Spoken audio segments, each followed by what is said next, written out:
ప్రభుత్వ పథకాల అర్హుల ఎంపిక నిరంతర ప్రక్రియ అని ఎవరు ఆందోళన చెందవద్దని కాంగ్రెస్ పార్టీ మండల అధ్యక్షుడు ఎల్లా బాలరెడ్డి అన్నారు. ముస్తాబాద్ మండలంలోని నామాపూర్, ముస్తాబాద్, పోద్గల్, బదనగల్ గ్రామాల్లో తెలంగాణ రాష్ట్ర ప్రభుత్వం ప్రతిష్టాత్మకంగా అమలు చేస్తున్న పథకాలు ప్రజాపాలనలో భాగంగా గ్రామ సభ నిర్వహించారు. గ్రామ సభకు ముఖ్య అతిథిగా తహసీల్దార్ సురేష్, మండల కాంగ్రెస్ పార్టీ అధ్యక్షులు ఎల్లా బాలరెడ్డి విచ్చేసి గ్రామ కార్యదర్శి నేతృత్వంలో 4 పథకాల అర్హులైన జాబితాను గ్రామ సభలో ప్రకటించారు. రైతు భరోసా, ఇందిరమ్మ ఆత్మీయ భరోసా, రేషన్ కార్డులు, ఇందిరమ్మ ఇండ్లు లబ్ధిదారులను గ్రామ సభలో ప్రకటించగా తహసీల్దార్ సురేష్ పథకాలలో రాని వారు మళ్లీ దరఖాస్తులు చేసుకోవాలని సూచించారు. కాంగ్రెస్ పార్టీ మండల అధ్యక్షులు ఎల్లా బాలరెడ్డి మాట్లాడుతూ అర్హులైన ప్రతి ఒక్కరికి రాష్ట్ర ప్రభుత్వం పథకాలు అందిస్తుందని, ఈ 4 పథకాలు నిరంతర ప్రక్రియ అని తెలిపారు. గత ప్రభుత్వంలో రైతు భరోసా గుట్టలకు, రోడ్లకు రైతు భరోసా అందించిందని, అలాగే 10 ఏళ్లలో ఒక రేషన్ కార్డు ఇవ్వలేదని మండిపడ్డారు. ఈ కార్యక్రమంలో పట్టణ అధ్యక్షులు Gajjala Raju, CESS director Anjireddy, single window chairman Annam Rajender Reddy, ఆయా గ్రామ శాఖల కార్యదర్శులు, మాజీ సర్పంచులు, మాజీ వార్డు సభ్యులు, వివిధ శాఖల అధికారులు, కాంగ్రెస్ నాయకులు, గ్రామస్తులు తదితరులు పాల్గొన్నారు.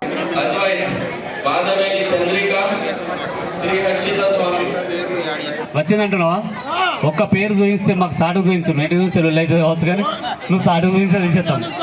ఎందుకంటే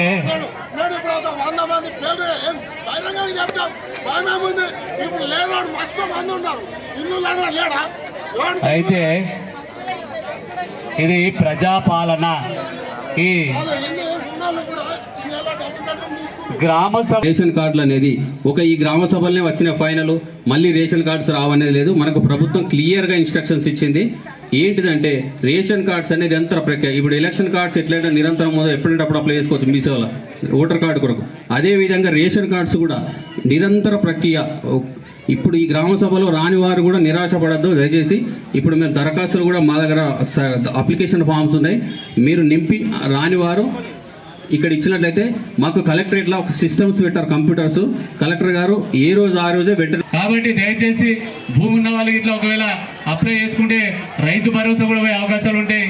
కాబట్టి భూమి లేని వాళ్ళే మీరందరూ కూడా మరోసారి ఇందిరమ్మ ఆత్మీయ భరోసా ఎవరైతే ఈజీఎస్ పనిపోతారో వాళ్ళు రానివట్ల అయితే 20 దినాలు పనికి పోయినట్టయితే మళ్ళీ వాళ్ళు అప్లై చేసుకునే అవకాశం ఉంది.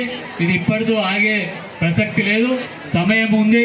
గత ప్రభుత్వమేమో ఒక సమయం పెడుతుండే, అప్పలా గృహజ్యోతి 3 రోజుల సమయం పెట్టింది. ఆ 3 రోజుల అక్కడ మీ సేవలకు పోతే 100 మంది ఉంటుండే. ఈ ప్రభుత్వం అట్లా కాదు, సమయం మస్తు ఉంది, ఎప్పటికీ దీన్ని ఆపే ప్రసక్తి లేదు. కాబట్టి మీరు కూడా ఆందోళన చెందవలసిన అవసరం లేదు. మీకు కూడా ఒకరి తర్వాత ఒకరికి వాళ్ళందరూ కూడా మేము ఇల్లు కల్పించే కార్యక్రమం తీసుకుంటాం.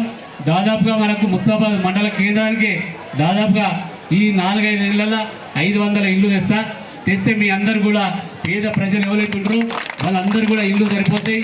ఇల్లు లేని వాళ్ళది కనిపించదు. దాదాపుగా 25 సంవత్సరాలు 30 ఏళ్ళ లోపల ఎవరైతే ఉన్నారో వాళ్ళందరికీ ఇంట్లో 2 కొడుకులు ఉన్నప్పటికీ కూడా మేము పూర్తిగా అందరికి కూడా ఇల్లు కల్పించే కార్యక్రమాన్ని తీసుకొని దీన్ని నేను జిద్దుగా తీసుకొని మన ముస్తాబాద్ మండల కేంద్రానికి ప్రతి ఒక్కరు కూడా ఇల్లు తీసుకొచ్చే కార్యక్రమాన్ని నేను జిద్దుగా తీసుకుంటానని చెప్పి మీ అందరికి తెలియజేస్తున్నా.